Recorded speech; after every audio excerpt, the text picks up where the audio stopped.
opportunity to share my views on Indian knowledge system. If you don't mind, I would like to switch off my video because I'm doing it from the home. I'm just scared about how much I can give, how much my system will support. Okay, right. So now, firstly, what exactly is Indian knowledge system? Firstly, we have to know what is Indian knowledge system. Then we can dive deep into how it is useful in the field of science and technology.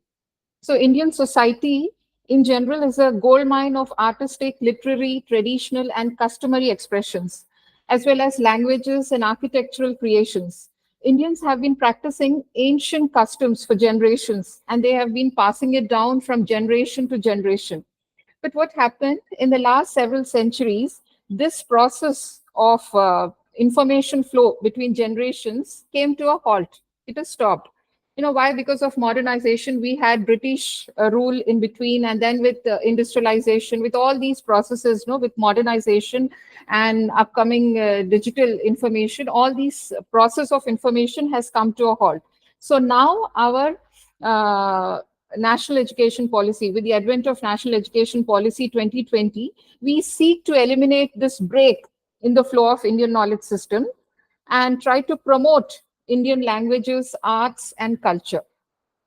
Okay, so whatever was existing deep down in our ancient Indian history, all that is being once again gaining importance by inclusion of Indian knowledge system, both in school education as well as in higher education. I hope I'm clear with this. Actually, our Indian knowledge system, it tries to support and facilitate further research to solve contemporary societal issues. Now, what already was existing in our Upanishads and Vedas, that is only being going for research in the form of patents, in the form of article publications by the research scholars in foreign countries as well as also in our India. What is already existing in our Vedas and Upanishads is now coming into limelight. So everything, whatever latest innovations that are taking place right now, if you sit and scan through our Vedas and Upanishads, everything is existing. So we're going to see everything in terms of science and technology in today's lecture. Ma'am, next slide.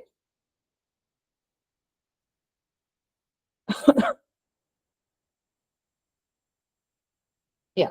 Now, as the slide goes, what's told by Albert Einstein is that we owe a lot to the Indians who taught us how to count. So, very specifically, he's mentioning about Aryabhatta, who invented zero and geometry, without which no worthwhile scientific discovery would have been made. Okay, so even Albert Einstein, not only Albert Einstein, even the modern researchers of other countries also give the credit to Indian history, Indian ancient history. Next slide, ma'am.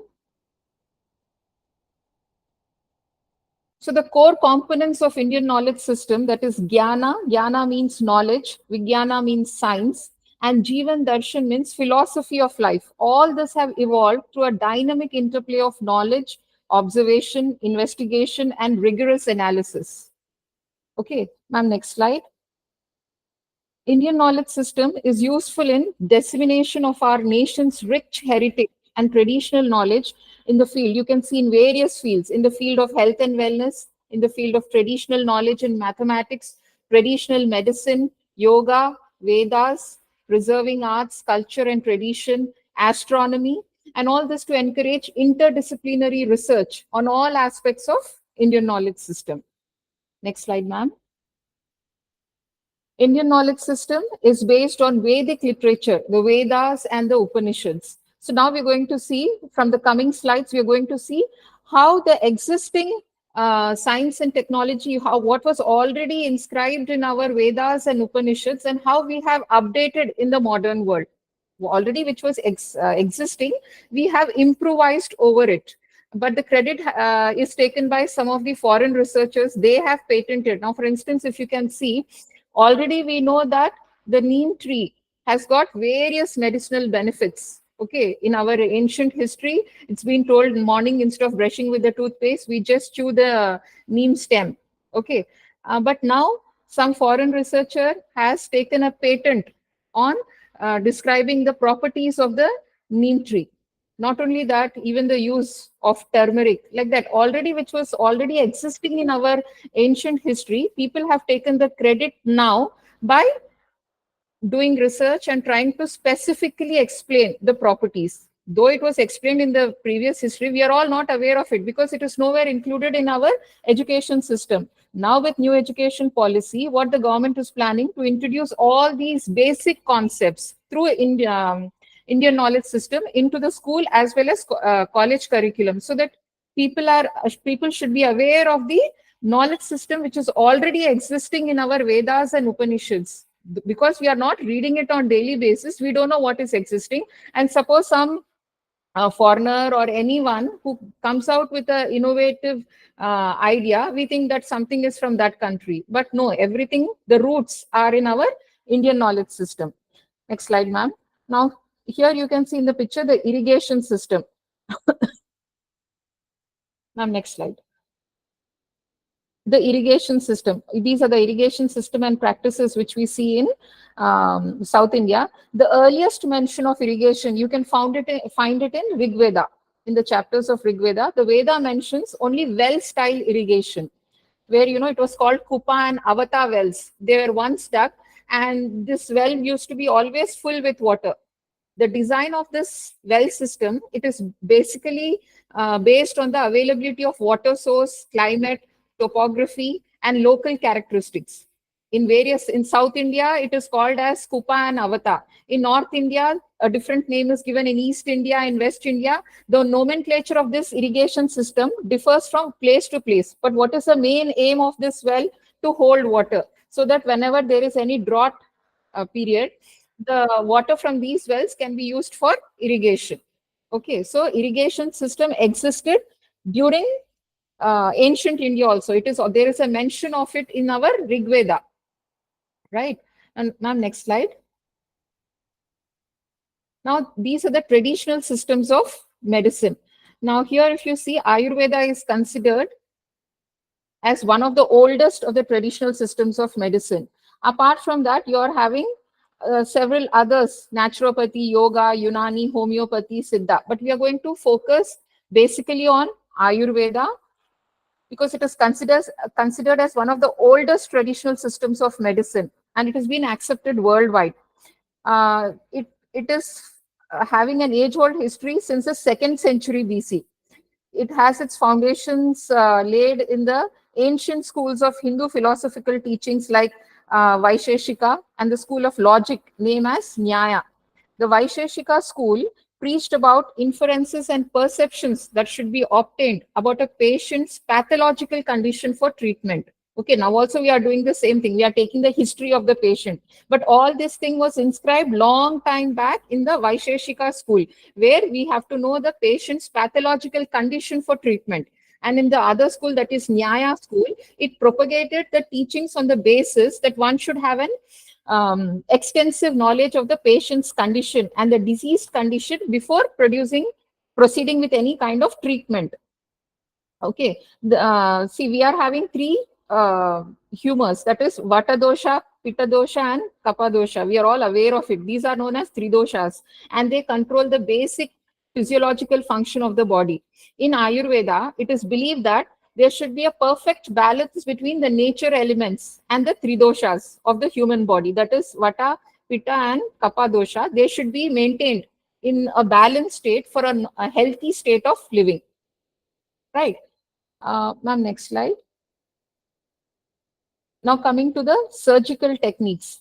See, in surgical techniques here, Shushruta is known as the father of surgery. Okay, right now we are having all corporate hospitals are undergoing surgical techniques. They are more or less working on the principles of what Shushruta has mentioned in Shushruta Shastra, Shushruta Samhita. In that book, whatever is mentioned, all based on his work, based on this principle only, the modern surgical procedures are done, either in India or in abroad. So Shushruta is known as the father of surgery. He has described surgery under 8 heads. It is known as Chedya. Chedya is known as excision, removal. Lekhya, it is known as scarification. Okay. Then Vedya, it is known as puncturing, making hole, puncturing, incision, making incision in the body. Then Asya, exploration, trying to find out what exactly. Now we are doing endoscopy. Your endoscopy is nothing but derived from Asya only, ESYA, Asya. Then Aharya, extraction, removal. Suppose there is any pus formation inside, we remove it. So that comes with a principle known as Aharya. And Shraya, evacuation, and Shivya, suturing, putting stitches. That is known as Sivya. So Shushrita performed surgery by using 8 heads: Chedya, Lekhya, Vedya, Esya, Aharya, Shraya, and Sivya. Okay, his works are compiled as Shushruta Samhita. In the book called Shushruta Samhita, right now also most of the medical practitioners use the principles which are compiled in this book, Shushruta Samhita. He described around 60 types of upakarma for treatment of wound. Okay, and 120 surgical instruments were used by him and 300 surgical procedures. So in this particular book, we are having 60 different types of treatment for a wound, 120 surgical instruments, and 300 surgical procedures. And human surgeries were classified into 8 different categories. All these are mentioned in the Shushruta Samhita. So later on, for successful surgery, Shushruta, this Shushruta Samhita was later on translated. It was for many centuries, it was in Sanskrit language. In 8th century, I guess, in 8th century AD, the Sushruta Samhita was translated into Arabic. And from that was known as Kitab-e-Shah. Kitab-e-Shah.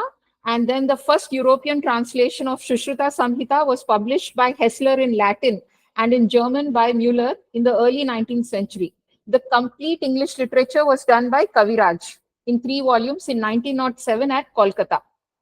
Okay, so initially Shushruta Samhita was written in Sanskrit, but later on it was translated into English literature by Kaviraj in the year 1907 at Kolkata.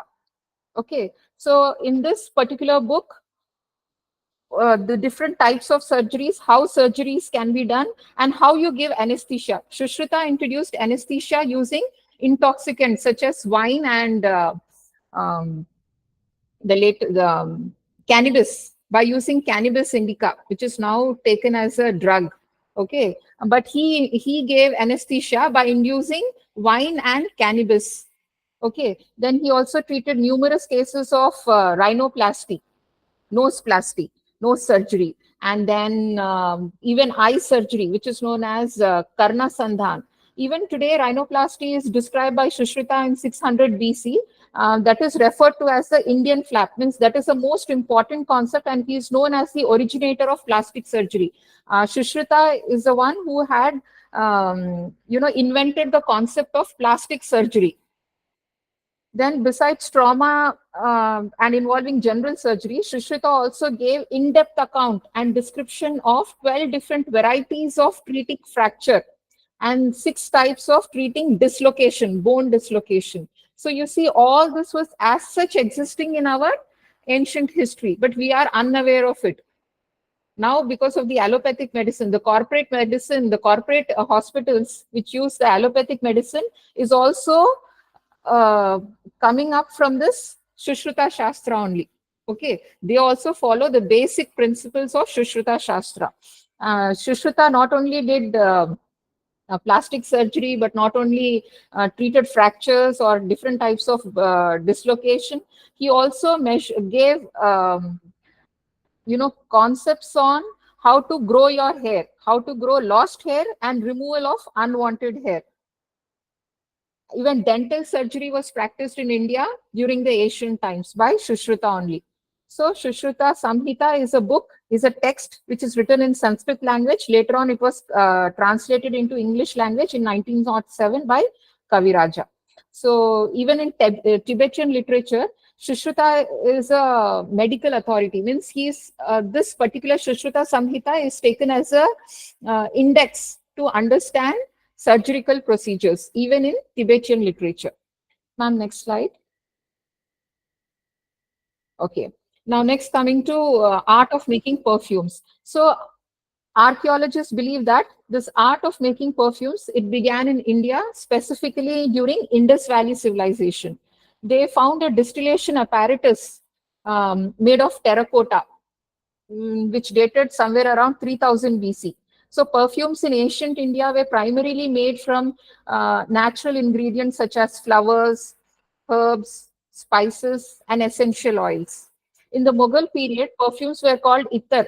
Now also we call them ittar only. In Hyderabad and all, we call ittar or attar. And these were used in huge amounts in the royal kingdoms.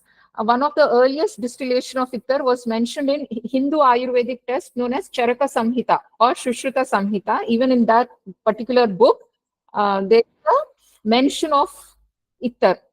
The perfume reference, there is another book called Brihat Samhita. It is written by Varaha Mira. In this Brihat Samhita also, Varaha Mira, he is an Indian astronomer, a mathematician, and an astrologer who lived in the city of Ujjain. Okay, he is actually one of the 9 jewels in the court of Maharaja of Malwa, if you remember history. So different types of, he talked about different types of perfumed articles, their natural resources, and the method of preparation. All this are being written in this Brihat Samhita by Varaha Mira. There is in that particular Brihat Samhita, under the heading of Gandha Yukti, a term which stands for the art and science of making perfumes. Gandha Yukti is a term which describes the art and science of making perfumes. So the perfume portion mainly deals with the royal people. Okay, the kings and queens used to use these perfumes, and this text is written in. This was also written in Sanskrit. Of late, we have translated it. This was translated by Indian commentator by name Utpala. Okay, so in Brihat Samhita, for the first time, Varaha Mira talked about Gandha Yukti, that is the art of making perfumes. Later, it was translated into English language by Utpala. So Gandha Yukti is nothing but the art of making perfumes, how you blend perfumes. Okay, if you can see, ma'am, could you go to the next slide? Yeah, here you can see the terracotta distillation apparatus. These are the pots in which this perfume was stored, and this pot which you can see is a terracotta distillation apparatus which holds oil. All the secondary metabolites which are present in the plants, those are useful in producing this aromatic compounds or the substances which give smell. So this is all dated to 300 BC. Ma'am, next slide. Okay. So now coming to the physical structure. Now this is sundial which you see in the Konark Sun Temple. So the 12 wheels of the Konark Sun Temple carved in stone, it represents the 12 months of a year. Okay. So these wheels are found at the base of the temple and also show the exact time as per the sun's shadow. Okay. So these wheels are found at the base of the temple and they show the exact time depending upon the sun's rays, sun's shadow. The spokes of the wheel, they form a sundial. The exact time of day can be calculated by looking at the shadow cast by the wheels. Okay, each structure in the Konark Sun Temple, it represents the passage of time. Each wheel, if you can see, it has got 8 spokes, each representing a prahar. Each wheel, it has got 8 spokes, and each spoke is a prahar, which is a 3 period. Means adding to 8 threes are 24, adding up to 24 hours. At the entrance of the Sun Temple, you can this particular sundial, you find it at the base. How you have a chariot, no? The entire temple is in the form of a chariot. So this sundial is as a wheel. Okay. The next slide, ma'am. In the next slide. Now here in the next slide, you can see. So this is a depiction of wealth and power. So at the entrance of the Sun Temple, you can find here 2 lions at either side of the entrance. You can see them crushing an elephant. There are two lions at either side of the entrance, and you can see here that they are crushing an elephant. Beneath each elephant is a human being. Here, the lion represents power, and the elephant portrays wealth. So the whole statue, it symbolizes two problems faced by man in his life, that is money and power. By looking at them, it becomes very clear how these both vices can crush a human being. So how a human being is troubled by these two crises, that is, one is power and money. Okay, I hope I'm going clear. Ma'am, the next slide. Now here in the next slide, you can see this, the temple. This temple is a perfect example of magnetic vibrations and contains why these are the examples which show that already things are written in the history, and we are trying to find a meaning now. In the modern generation, we are trying to find a meaning, but you see our uh, great people, the people who lived in the ancient age, our sadhus and maharishis have already understood the world. They have already understood the dynamics of living, and all these things are already depicted in our Vedas and Upanishads. Only thing is, we are trying to find a meaning now in our present generation. So that here you can see that this temple is a perfect example of magnetic vibrations, and it contains pure vibrations of magnetic and electric field with positive energy. The main idol is placed in the center of the temple, which we call it as Garbhagriha, and it is believed that there are some copper plates inscribed with Vedic scripts beneath the main idol. So the idol is placed on these copper plates, and on these copper plates we have some Vedic uh, inscriptions. Okay, so some lines which are written in Sanskrit language. The copper plate here, which is present beneath the idol, it absorbs Earth's magnetic waves. Okay, it absorbs Earth's magnetic waves and radiates it into the surrounding. Thus, a person who goes into the temple and he receives the magnetic waves and his body absorbs it. So, scientifically, it is a positive energy. Why do we go to a temple? We can also pray to God at home. At home, also, we are having idols. But why do we go to temple? So that we gain positive energy, which is required for a healthy life. So, in olden days, temples were built in such a way that the floor at the center of the temple, it acts as a good conductor of these positive vibrations. So when we walk with our feet, naked feet, all these vibrations get into our body through our feet.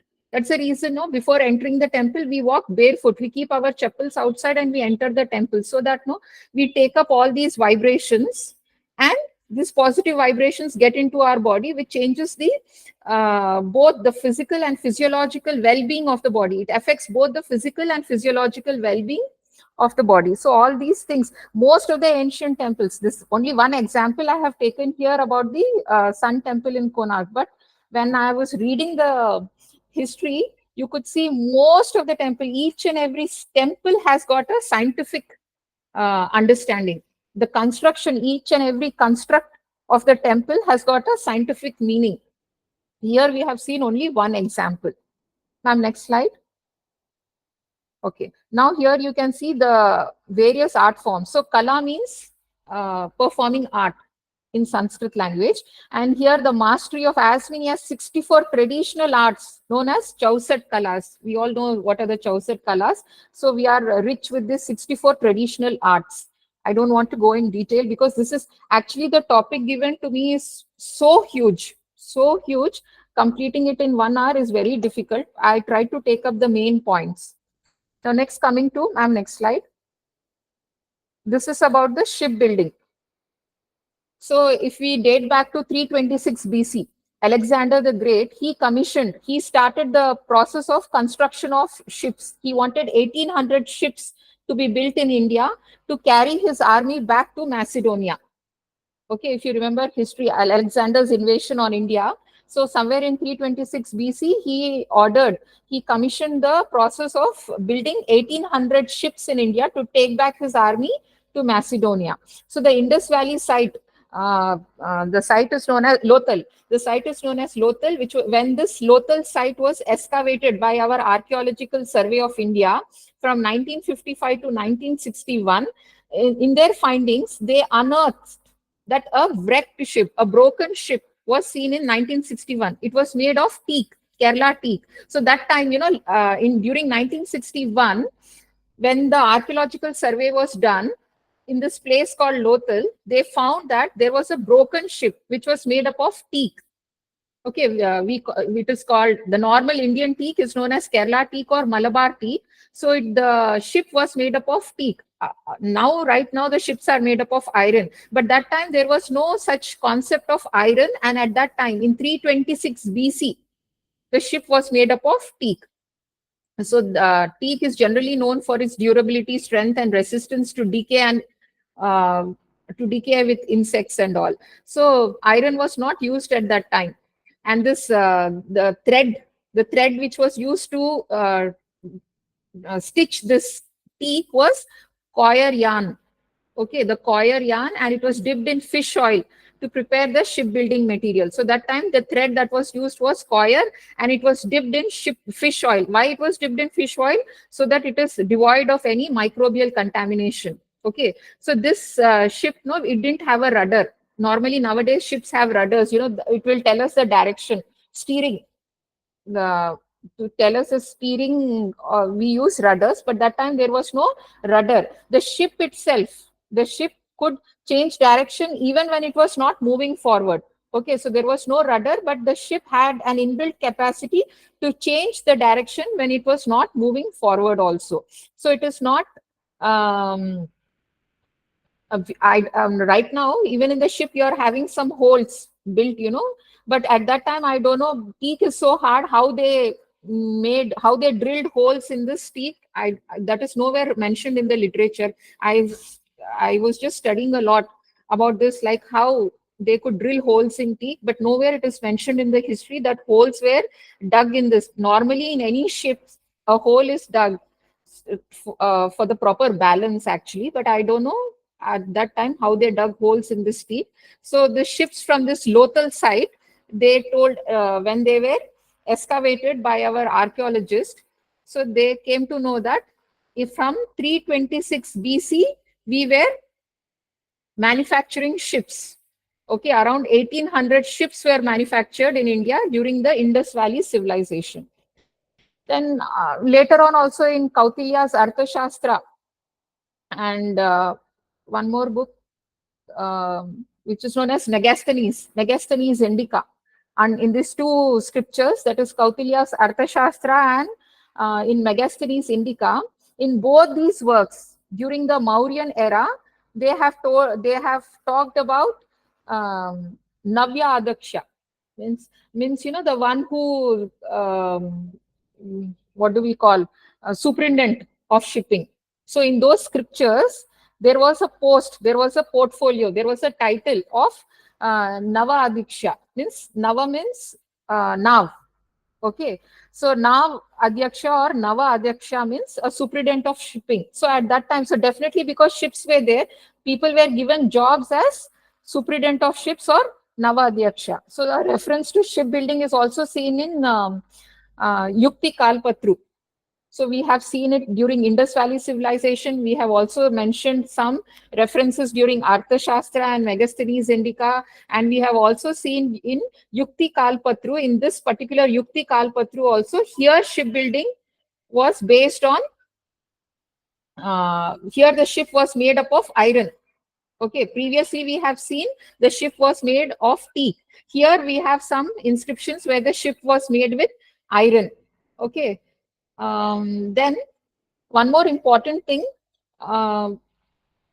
here, no, a specific caste of people were known. They were known as Mesta or Acharis. And they actually, this is a term which is derived from Portuguese. It means the people who construct the ship. Okay, so now this was a knowledge which was regarded as heredity, and it passed from father to son.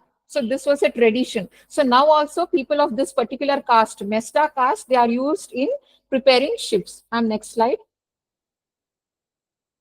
I'll finish it off quickly. Next one is dyeing and painting technology. So under dyeing and painting technology, what we see that natural dyes.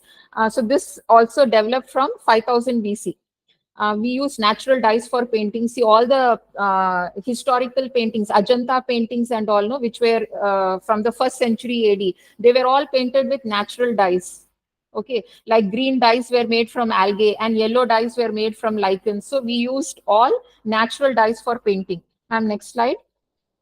Now coming to science and technology. So here this is very, very important. So, we should know about in 1881, there was a farmer living in a village. This particular village right now is in Pakistan, known as Peshawar. Here, some they found an old manuscript which was written. Manuscript is nothing but which was written on leaves, long leaves.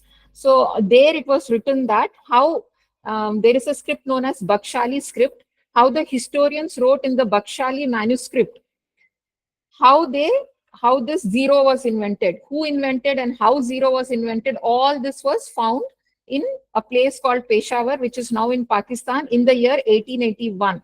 So long, somewhere around you know um, 300 BC only, the idea of zero and its integration into the place value system was coined by Aryabhatta.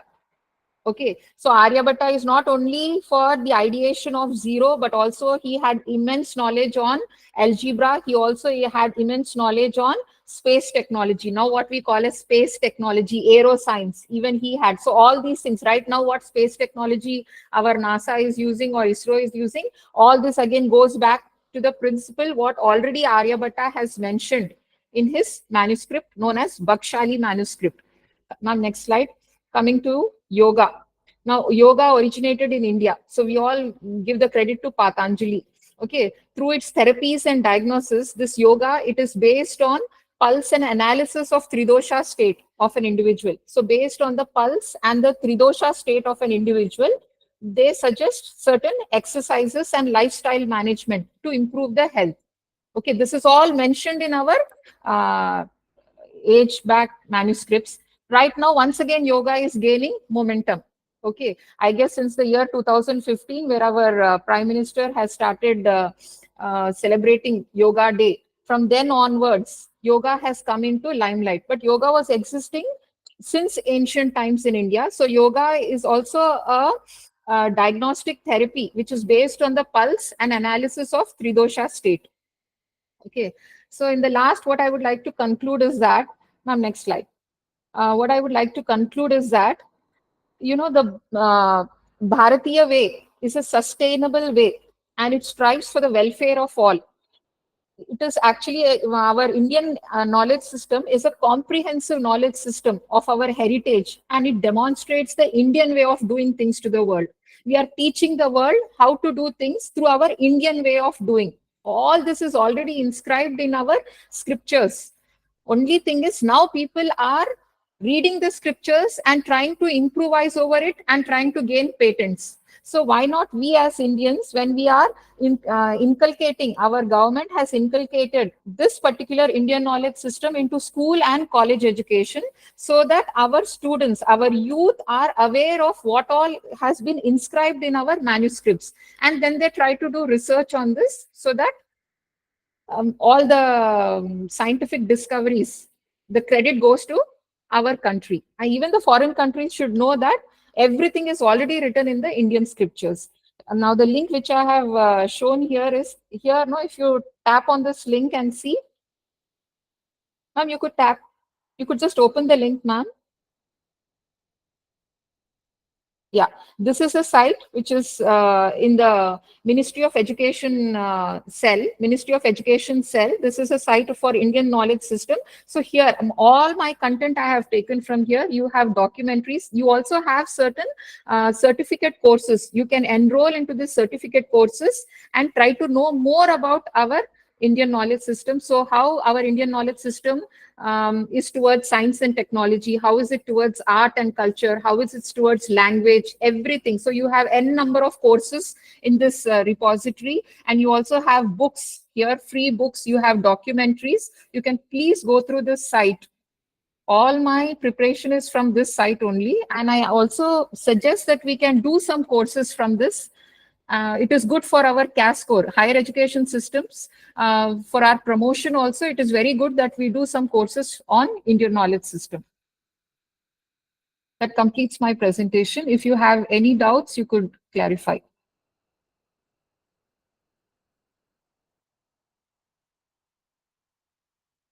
I have only talked about what is already existing in our literature and how we are getting that into the limelight now by introducing it into the curriculum, both at school level and college level.